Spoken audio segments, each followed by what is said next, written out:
देखो भैया, यूट्यूब पर बहुत से इजी बता करके, जो कि उनका कॉन्सेप्ट गलत होता है, उनकी चीजें गलत होती है, उसको कॉपी मत करिए। अगर कोई आपको 12 मिनट, 15 मिनट, आधे घंटे की वीडियो प्रोवाइड करा रहा है, इसका मतलब उस वीडियो में कुछ दम होगा, उस वीडियो में कुछ खास बात होगी जो आपको सिखाना चाह रहा है। जैसे लॉन्ग वीडियो देखकर के आप स्किप या भागा मत करिए। कोई शॉर्ट चीज, शॉर्टकट का कोई मतलब नहीं होता है। वो आज याद है कल भूल जाएगा। अगर आप बेसिक से हर एक चीज कॉन्सेप्ट सीखे रहोगे ना, वो आपको आगे चल के बहुत काम देगा। मैं वही आपको बेसिक्स एकदम विधिवत समझाने वाला हूँ। आप 2 मिनट, 3 मिनट की वीडियो देख सकते हो, शॉर्ट 1-1 घंटे देख लोगे, पता नहीं चलेगा। हेलो बच्चों, कैसे हैं आप सब? उम्मीद करते हैं मस्त होंगे और स्वस्थ होंगे, अपनी पढ़ाई को बेहतर ढंग से कर रहे होंगे। हम लोग आज प्रत्यावर्ती धारा का 5वां लेक्चर कंप्लीट करने चल रहे हैं। इसके पहले का 4 लेक्चर अपलोड कर दिए हैं, उसमें हम लोग जो भी इसके पहले वाले लेक्चर में हम लोग देखे थे प्रत्यावर्ती धारा का औसत मान। औसत मान बहुत विधिवत तरीके से अच्छे ढंग से पूरा निकाल लिए हैं। आज हम लोग निकालेंगे प्रत्यावर्ती धारा का वर्ग माध्य मूल मान, रूट मीन स्क्वायर वैल्यू। ठीक है, एकदम विधिवत हर एक कॉन्सेप्ट क्लियर कराते हैं। ध्यान से देखिएगा, वीडियो थोड़ा लंबा हो सकता है, इसलिए भागिएगा मत। ठीक है, आओ देखते हैं। इसको पढ़ने से पहले मैं आपको थोड़ा सा कॉन्सेप्ट क्लियर कराऊंगा।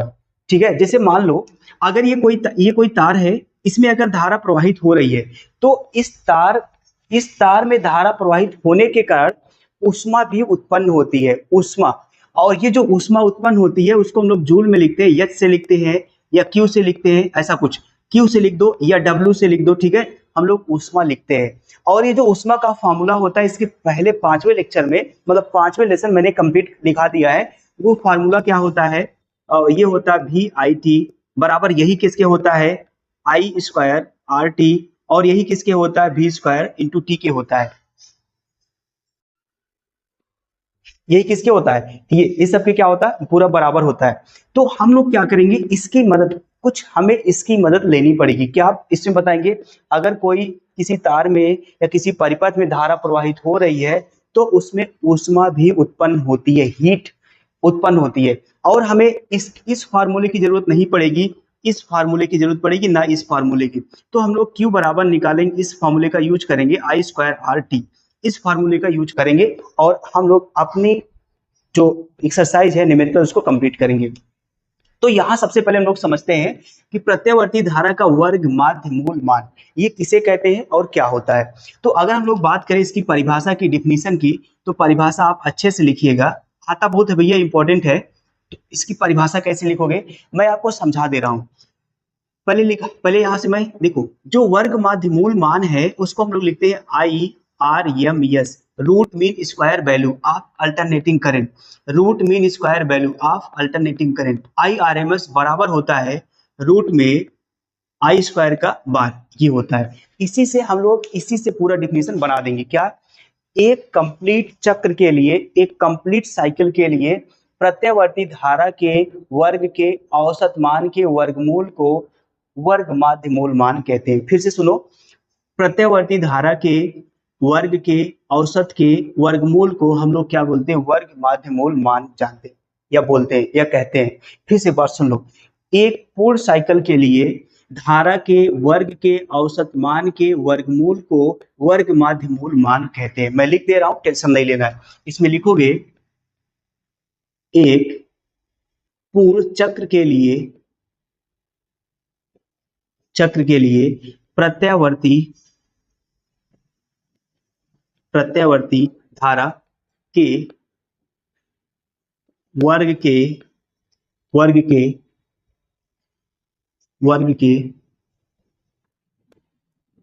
औसत मान, प्रत्यावर्ती धारा के वर्ग के औसत मान के वर्गमूल को वर्ग माध्य मूल मान कहते हैं। इसे IRMS से प्रदर्शित करते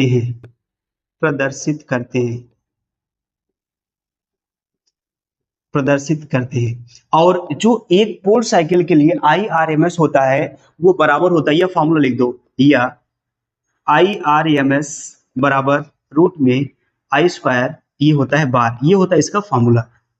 ठीक है, ये आई है। और एक पूर्ण साइकिल के लिए जो IRMS की वैल्यू एक्चुअल में होती है वो होती है IRMS इक्वल टू I0 अपान में √2, या यही होता है 0.707 I0। ये होता है IRMS की वैल्यू। तो इतना कभी भी अगर आएगा वर्ग माध्य मूल मान ज्ञात कीजिए या बताइए, तो इतनी चीजें आपको लिखना होगा। क्या?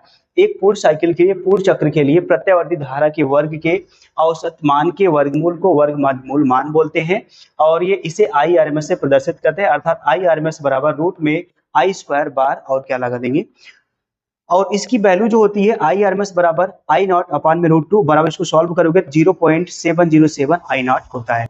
आई होप इतना समझ में आएगा। इसके आगे हम लोग इसको सिद्ध करते हैं कैसे होता है। ठीक है, चलो। तो अगर मान लेते हैं हम किसी परिपथ में, अब देखो इसको सिद्ध करते हैं। एक फॉर्मूला मैं बता रहा हूं हमेशा से यूज होगा, Q बराबर I स्क्वायर RT। हम लोग इसकी मदद से, देखो भैया यूट्यूब पर बहुत से इजी इजी बता करके, जो कि उनका कॉन्सेप्ट गलत होता है, उनकी चीजें गलत होती है, उसको कॉपी मत करिए। अगर कोई आपको 12 मिनट 15 मिनट आधे घंटे वीडियो प्रोवाइड करा रहा है, इसका मतलब उस वीडियो में कुछ दम होगा, उस वीडियो में कुछ खास बात होगी जो आपको सिखाना चाह रहा है। जैसे लॉन्ग वीडियो देखकर आप स्किप या भागा मत करिए। कोई शॉर्ट चीज, शॉर्टकट का कोई मतलब नहीं होता, वो आज याद है कल भूल जाएगा। अगर आप बेसिक से हर एक चीज कॉन्सेप्ट सीखे रहोगे ना, वो आपको आगे चल के बहुत काम देगा। मैं वही आपको बेसिक्स एकदम विधिवत समझाने वाला हूँ। आप 2 मिनट 3 मिनट की वीडियो देख सकते हो, शॉर्ट 1 1 घंटे देख लोगे पता नहीं चलेगा। तो इसको भी देख लो ना, ये 15 मिनट का है। आइए देखते हैं इसको। हम लोग इसमें मानते हैं कि कोई मान लो परिपथ है, कौन परिपथ है, मान लेते हैं ऐसा कुछ परिपथ है, एसी सोर्स से जुड़ा हुआ है और इसमें प्रतिरोध वगैरह है, और उसके बाद मान लो क्या है, कुंजी वगैरह कुछ ऐसा लगा है, ये इसका प्रतिरोध R है, कुछ भी है। अब इसमें मान लो अगर हम दो धारा प्रवाहित करते हैं, ये अगर धारा प्रवाहित करेंगे, इस परिपथ में क्या होगा, ऊष्मा जनरेट होगी, ऊष्मा उत्पन्न होगी। ठीक है, और अगर मान लो हम लोग इसमें बहुत कम समय, थोड़ा सा समय में dt समय अंतराल में अगर हम लोग इसमें धारा प्रवाहित करें I, तो क्या होगा, आवेश भी या ऊष्मा भी बहुत कम उत्पन्न होगी। समय जितना कम होगा, ऊष्मा भी उतना ही कम होगी। जितने अधिक, जितना समय अधिक, जितना अधिक देर तक, अधिक समय तक प्रवाहित करोगे ऊष्मा, उन धारा, जितना अधिक समय तक धारा प्रवाहित करोगे उतना ज्यादा ऊष्मा उत्पन्न होगा। dt का मतलब बहुत कम समय, तात्क्षणिक समय, थोड़े समय में अगर धारा प्रवाहित करोगे तो बहुत कम समय, बहुत कम ऊष्मा उत्पन्न होगी। यही मैं लिखने वाला हूं। तो इसमें dt समय अंतराल में, या समय अंतराल dt में किसी परिपथ में I धारा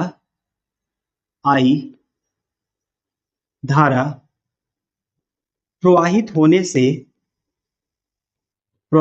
से उत्पन्न ऊष्मा, देखो अगर dt समय है, बहुत कम समय है, तो ऊष्मा भी बहुत कम उत्पन्न होगी। तो मैं इसको लिख रहा हूं dq equal to I square और R क्या होगा, dt। यही बात है, मैं यही आपको बार बार समझाने वाला हूं। अगर dt समय है तो बहुत कम ऊष्मा उत्पन्न होगी। तो ये हो गया। अतः या इसलिए पूर्ण साइकिल में या पूर्ण चक्र के लिए उत्पन्न ऊष्मा, अगर चक्र पूर्ण हो जाएगा, अब देखो, अब मैं एसी सोर्स आपको दिखा रहा हूं। ये मान लो क्या है, ये अर्ध साइकिल है या अर्ध चक्र है, यहां से इसका क्या है, ये पूर्ण साइकिल है। तो अब देखो यहां से यहां तक समय कितना लेगा, T/2, और यहां से क्या लेगा, समय। तो मैं एक सर्कल कंप्लीट करने की बात करूं तो समय कितना होगा, 0 से कितना होगा, T होगा। और मैं यहां से यहां तक पूरे चक्र के लिए ऊष्मा निकाल रहा हूं, तो ये हो जाएगा Q बराबर, क्या होगा, Q बराबर इंटीग्रेशन का 0 से T, और ये हो जाएगा I स्क्वायर R dt, ये हो जाएगा। ठीक है, ध्यान देने वाली बात है, ये हो जाएगा Q बराबर कितना होगा। ठीक, इसके आगे मैं चलता हूं। यदि यदि वर्ग माध्य मूल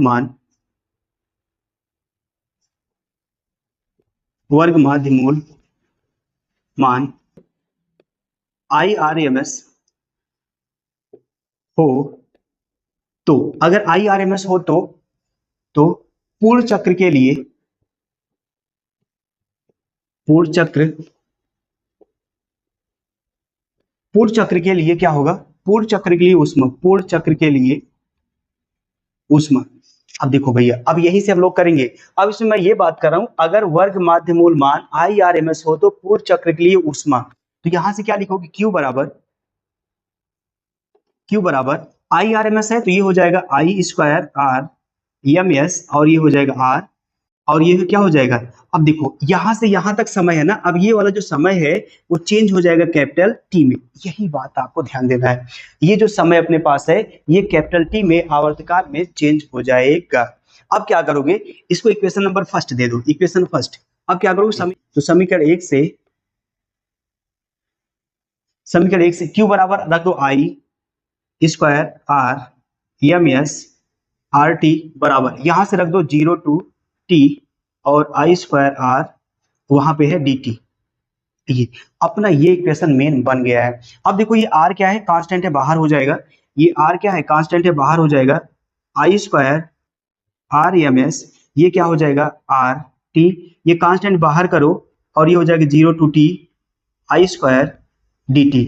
r से r ये क्या होगा, कैंसिल हो जाएगा, और I²R/MS बराबर 1 में कैपिटल T होगा 0 to T I²dt। ये अपने पास आ गया समीकरण। ये बहुत सारे आप देखोगे, आपके बहुत सारे कॉन्सेप्ट होंगे जो मिस होंगे, लेकिन मैंने इसमें आपके सारे कॉन्सेप्ट दूर करने की कोशिश की है। ये बहुत यूट्यूबर को आप देखेंगे उसमें dt कैसे आ गया कुछ पता नहीं चलेगा। ये IMS तो बता देंगे, लेकिन बहुत यूट्यूबर आपको ऐसे बताएंगे, देखो ये ऐसे, देखो ये से यहाँ से वैल्यू लिखी होती है IRMS और बराबर रूट में क्या करेंगे I², ये ऐसा निकाल देंगे और बाहर और कैसे हटा देंगे कुछ पता नहीं चलेगा। तो ठीक है, मैंने आपको इतना हम लोग करेंगे तब जाके dt उटी आएगा, dt कैसे लगा देंगे कुछ नहीं पता चलेगा। इसलिए इसको ध्यान से देखते रहिए, यहाँ पर मैंने आपका एक एक कॉन्सेप्ट क्लियर किया है। ठीक है, इसको फिगर मिटाते हैं, इतना स्क्रीनशॉट लीजिए, आगे चलते हैं। ठीक है, अब देखो अपने पास ये इक्वेशन मिल गया है I²RMS equal to 1/t integration 0 to T और I²dt इतना मिल गया है। अब इसको हटा दे रहे हैं। अब देख लेते हैं, अब इसको सॉल्व करते हैं। अब ये हो जाएगा I²RMS बराबर होगा 1/t, अब 0 to T। अब हमें पता है कि एक समीकरण होता है, मैं यहां लिख दे रहा हूं, उसके बाद ब्रैकेट में लिख दूंगा I sin ओमेगा टी का होल स्क्वायर इंटू क्या हो जाएगा dt। यहां मेंशन कर दो कि हम लोग जानते हैं जो I बराबर होता है I0 sin ओमेगा टी होता है इतना। तो अब I जहां I है वहां इतनी वैल्यू रख दो, ये I² है तो पूरे का होल स्क्वायर हो जाएगा dt हो जाएगा। तो ये I²RMS बराबर 1 में क्या होगा कैपिटल T। अब क्या करेंगे हम लोग, 0 to T I0 का square sine square omega T और क्या हो जाएगा dt, और ये हो जाएगा I²RMS बराबर 1 में t इंटू ये I², इसको क्या करो बाहर कर लो, कांस्टेंट है, और ये हो जाएगा 0 to T। अब साइन स्क्वायर यहाँ पर बचेगा sine square omega T dt। अब एक फॉर्मूला और बता रहे हैं कि cos2 थीटा का फॉर्मूला होता है साइन के रिस्पेक्ट में 1 - 2 साइन स्क्वायर थीटा। इसको इधर लाओ, cos2 थीटा -1 बराबर -2 साइन स्क्वायर थीटा। तो क्या होगा, अब माइनस से गुणा करा दो, माइनस से गुणा कराओ तो ये प्लस हो जाएगा, इधर आ जाएगी, ये माइनस हो जाएगा, ये cos2 थीटा बराबर ये हो जाएगा साइन स्क्वायर थीटा। तो 1 - cos2 थीटा, ये दो इधर बटे में आ जाएगा साइन स्क्वायर थीटा। मतलब जहां साइन स्क्वायर थीटा होता है वहां पर 1 - cos2 थीटा अपान में 2 रख सकते हैं। इससे क्या होगा, इंटीग्रेशन आसान हो जाएगा, समाकलन आ जाएगा।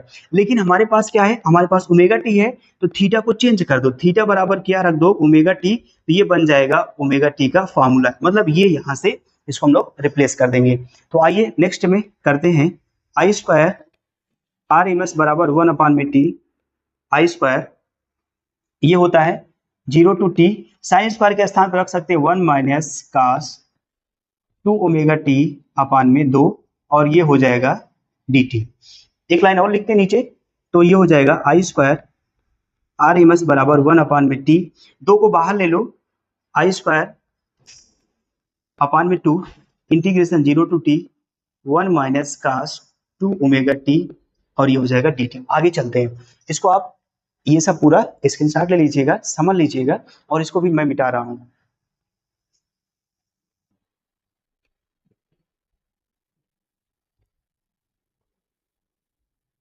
ये अब हम लोग आगे चलते हैं, अब हम लोग इसका समाकलन करेंगे, ठीक है। ये हो जाएगा आई स्क्वायर आर एम एस बराबर 1 अपान में T into square I not का स्क्वायर अपान कितना है 2। इसको अलग अलग कर लें, अलग अलग कर लो तो ये होगा integration 0 to T 1 D T. देखो इसको 1 के साथ कर लो, और ये होगा माइनस इंटीग्रेशन 0 टू टी और ये होगा cos 2 omega T D T. ये हो जाएगा, ये ब्रैकेट क्लोज। अब आइए हम लोग अवकलन करते हैं, मतलब समाकलन करते हैं। ये होगा आई स्क्वायर आर एम एस बराबर 1 अपान में टी इंटू आई नॉट का स्क्वायर अपान में 2। देखो 1 डी टी का होता है क्या, टी, 1 डी टी का होता है ओनली टी, टी और वैल्यू आप रखोगे इसकी, इसमें लिमिट रखोगे टी से कितना 0 माइनस ये कास का क्या होता है, कास का क्या होता है समाकलन माइनस साइन होता है, तो माइनस साइन का माइनस माइनस प्लस हो जाएगा ये, और ये हो जाएगा साइन और ये हो जाएगा 2 ओमेगा टी अपान में। मैंने बताया था कि टी का जो भी कोफिशिएंट होता है हम लोग क्या कर देते हैं, उसको नीचे लाके रख देते हैं, ठीक है। तो ये हो जाएगा 2 ओमेगा और यहाँ पर वैल्यू इसकी आ जाएगी 0 से कितना कैपिटल टी। ये हो गया पूरा। अब लोग क्या करेंगे, आगे चलेंगे। आई आर एम एस 1 अपान में टी इंटू आई नॉट के स्क्वायर अपान में 2। अब वैल्यू रख दो, लिमिट रख दो, लिमिट टी के स्थान पे क्या करोगे टी, और ये माइनस 0 रखोगे, भैया माइनस 0 ही होगा, मैं नहीं लिख रहा हूं माइनस। अब ये इसको करते हैं ये प्लस, ये 1/2 ओमेगा को बाहर कर लो इंटू ये होगा साइन, ये क्या हो जाएगा साइन 2 ओमेगा माइनस जहां टी है वहां क्या रखोगे कैपिटल टी, जहां टी है वहां रख दोगे capital T minus sine 2 omega और क्या हो जाएगा 0। ये हो गया अपने पास, ठीक है। अब आओ देखते हैं आई स्क्वायर आर एम एस बराबर 1 अपान में टी आई स्क्वायर नॉट अपान में 2 ये टी। अब यहां से एक फार्मूला देख लीजिए, ये होता है टी बराबर हम लोग जानते हैं 2 पाई अपान में ओमेगा, मैं यहाँ डायरेक्ट वैल्यू रख रहा हूँ 2 पाई अपान में ओमेगा प्लस 1 अपान में 2 ओमेगा, और उसके बाद देखो ये साइन 2 ओमेगा इंटू टी के स्थान पर रखोगे 2 पाई अपान में ओमेगा और इसका 0 में गुणा कराओगे तो ये हो जाएगा साइन 0 डिग्री, ठीक है। इसको मैं हटा दे रहा हूं, तो यहां से ओमेगा क्या होगा कैंसिल हो जाएगा, ठीक है। आई स्क्वायर आर एम एस बराबर 1 अपान में टी आई स्क्वायर 2 और 2 पाई अपान में ओमेगा प्लस 1 बाई ओमेगा, और ये देखो ये बनेगा आपके पास साइन, ये साइन 2 पाई का क्या हो जाएगा 4 पाई और माइनस साइन 0 का मान कितना होता है 0, साइन 0 का मान क्या होता है 0। अब हमें क्या करना है, अब हमें साइन 4 पाई का मान निकालना है। साइन 4 पाई का मान कैसे निकालोगे, देखो साइन 4 पाई का मतलब 180 भैया, ये कि 18 चौक 72 हो जाएगा, साइन कितना हो जाएगा 720, ठीक है 720 हो जाएगा। इसको आप ऐसा कर लो साइन 2 गुणे 360 प्लस कितना हो जाएगा 0 डिग्री, ऐसा कुछ हम मिला देंगे, 36 दूना 72 होता है। तो अब बताओ साइन 360 प्लस थीटा ये फर्स्ट कोऑर्डिनेट में जाएगा, और फर्स्ट कोऑर्डिनेट में जाएगा तो ये हो जाएगा साइन 0 डिग्री बराबर कितना होगा 1 होगा। इसका भी स्क्रीनशॉट ले लो, नोट कर लो कहीं भी। देखो कोई भी लेक्चर जब यहाँ पर बताया जाता है तो आप कॉपी पेन लेकर के बैठो, क्वेश्चन को आराम से करो, और ऐसे देख लोगे स्क्रीनशॉट का जमाना आ गया है तो सारी चीजें आप बहुत सारी चीजें मिस कर जाओगे। लेटे लेटे मत देखो, पढ़ो आराम से कॉपी पेन लेकर के, ठीक है, तब जाके कुछ समझ में आएगा, कुछ कर पाओगे। तो मैं इसकी वैल्यू 0 रख सकता हूँ ना, कोई दिक्कत तो नहीं होगी। तो ये होगा आई स्क्वायर आर एम एस बराबर, यहाँ भी वैल्यू रख दें, यहाँ भी रख दिए होते भैया ना तो थोड़ा सा अच्छा हो जाता है। टी के स्थान पे कितना रखना है बताओ 1 अपान, टी के स्थान पे 2 पाई अपान में क्या रखना है ओमेगा, ठीक है। तो ये देखो ये बटे में है, अभी हम लोग चलते हैं ऊपर लेकर के, अब ओमेगा ऊपर जाएगा, ओमेगा अपान में 2 पाई इंटू आई नॉट का स्क्वायर अपान में 2।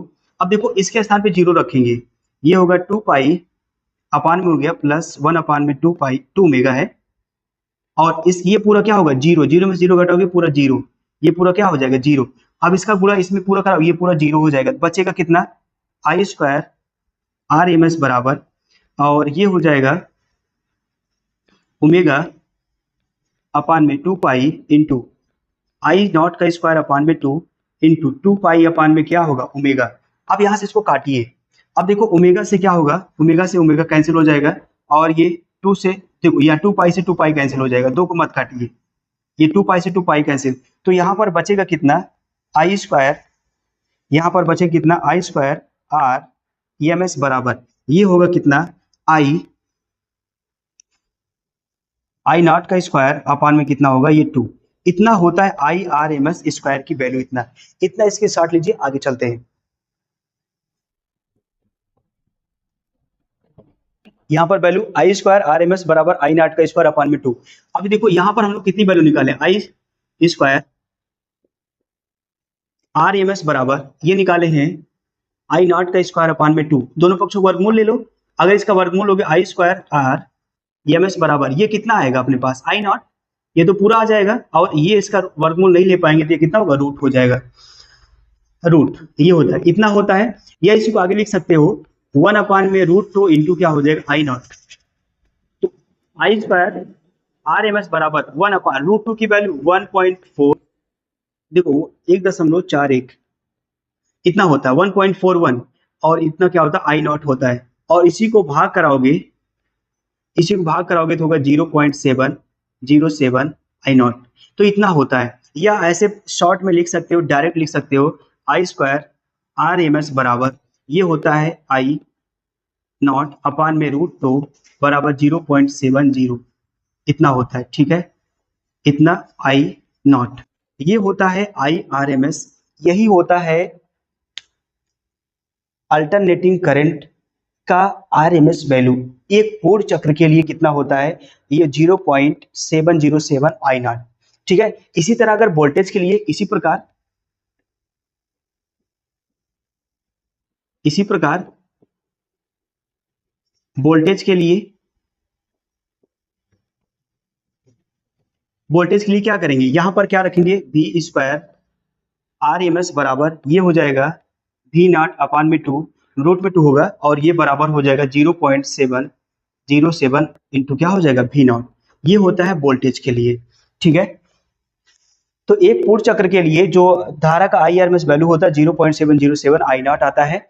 आई होप कि आपको यहाँ पर सारे कॉन्सेप्ट एक एक डाउट क्लियर होगा। अगर आप एक टीचर है ना, अगर आप टीचर हैं वो सही से आप पढ़ा रहे हैं तो डीटी उटी कैसे आता है ये आपको पता होना चाहिए। मैंने यहाँ पर एक एक चीज आपको क्लियर किया है, डीटी कैसे आएगा, उष्मा कैसे लगेगा, सारी चीजें यहाँ पर। आधा अधूरा ज्ञान मैंने नहीं दिया है, वीडियो लंबी हो सकती है थोड़ा सा, इसलिए अगर आपको वीडियो अच्छी लगे, अगर आपको वीडियो इन्फॉर्मेटिव लगे, कुछ भी थोड़ा सा आप यहाँ से सीखे हो तो थोड़ा सा प्यार जरूर दीजिएगा, चैनल को सब्सक्राइब कर लीजिए, लाइक कर दीजिएगा। मिलते हैं नेक्स्ट में, तब तक के लिए जय हिंद, इजाजत दीजिए, चलते हैं।